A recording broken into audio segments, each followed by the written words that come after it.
आज हम सदन कसाई जी का चरित्र सुनेंगे। प्राचीन समय में सदन नामक कसाई जाति के एक भक्त हो गए। यद्यपि ये जाति के कसाई थे, फिर भी इनका हृदय दया से पूर्ण था। आजीविका के लिए और कोई उपाय न होने से दूसरे के यहाँ से मांस लाकर बेचा करते थे। स्वयं अपने हाथों से पशुवध नहीं करते थे। इस काम में भी इनका मन लगता नहीं था, पर मन मानकर जाति व्यवसाय होने से करते थे। सदन का मन तो श्रीहरि के चरणों में रम गया था। वे रात दिन केवल श्रीहरि श्रीहरि करते रहते थे। भगवान अपने भक्त से दूर नहीं रहते। सदन के घर में वे सालग्राम के रूप में विराजमान थे। सदन को इसका पता नहीं था। वे तो सालग्राम को पत्थर का एक बाट समझते थे और उसी से मांस तोला करते थे। एक दिन एक साधु सदन की दुकान के सामने से जा रहे थे। उनकी उस सालग्राम के ऊपर दृष्टि पड़ी। वे पहचान गए।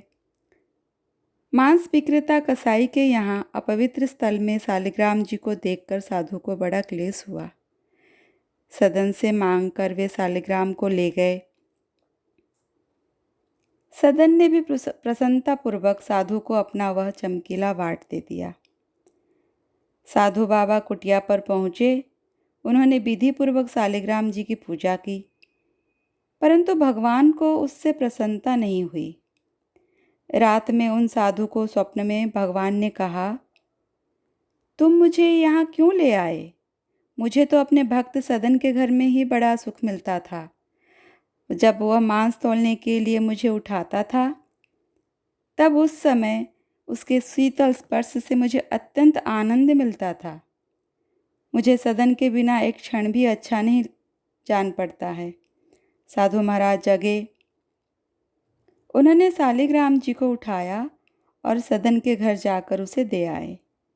साथ ही उसको भगवत कृपा का महत्व भी बताए। सदन को जब पता लगा कि उनका यह बटखरा तो भगवान सालग्राम है, तब उन्हें बड़ा पश्चाताप हुआ। अपने व्यवसाय से घृणा हो गई। वे सालग्राम जी को लेकर पुरुषोत्तम क्षेत्र श्री जगन्नाथपुरी को चल पड़े। मार्ग में संध्या समय सदन जी एक गांव में एक गृहस्थ के घर ठहरे। उस घर में स्त्री पुरुष दो ही व्यक्ति थे। स्त्री का आचरण अच्छी नहीं थी। वह अपने घर ठहरे हुए स्वस्थ सुंदर सबल पुरुष पर मोहित हो गई। आधी रात के समय सदन जी के पास आकर वह अनेक प्रकार की अशिष्ट चेष्टाएं करने लगी।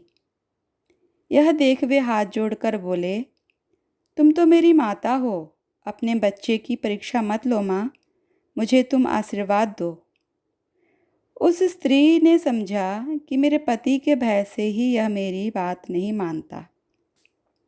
वह गई और तलवार लेकर सोते हुए अपने पति का सिर उसने काट दिया और कहने लगी, प्यारे, अब डरो मत, मैंने अपनी पति का सिर काट डाला है, अब तो मुझे स्वीकार करो।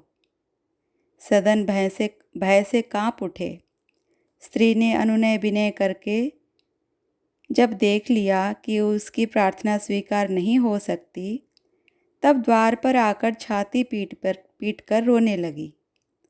लोग उसका रुदन सुनकर एकत्र हो गए। उसने कहा, इस यात्री ने मेरे पति को मार डाला है और मेरे साथ दुष्कर्म करना चाहता है।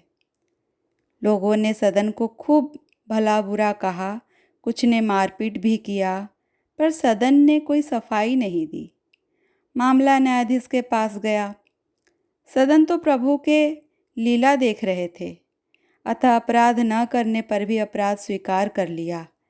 न्यायाधीश की आज्ञा से उनके दोनों हाथ काट लिए गए। सदन के साथ हाथ कट गए थे। रुधिर की धारा बहने लगी। उन्होंने इसे अपने प्रभु की कृपा ही माना। उनके मन में भगवान के प्रति तनिक भी रोष नहीं था।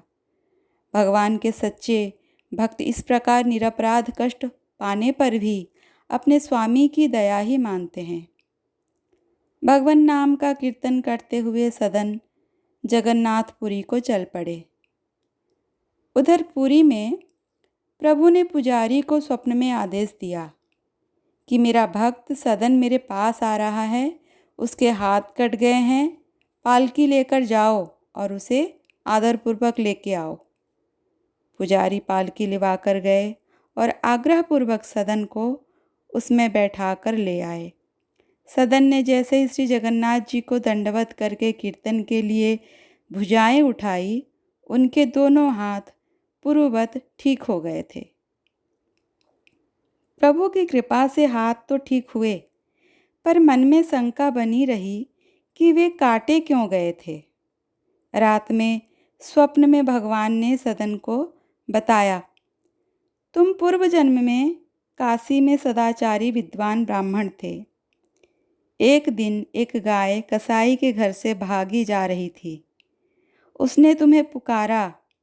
तुमने कसाई को जानते हुए भी गाय के गले में दोनों हाथ डालकर उसे भागने से रोक लिया। वही गाय यह स्त्री थी और कसाई उसका पति था। पूर्व जन्म का बदला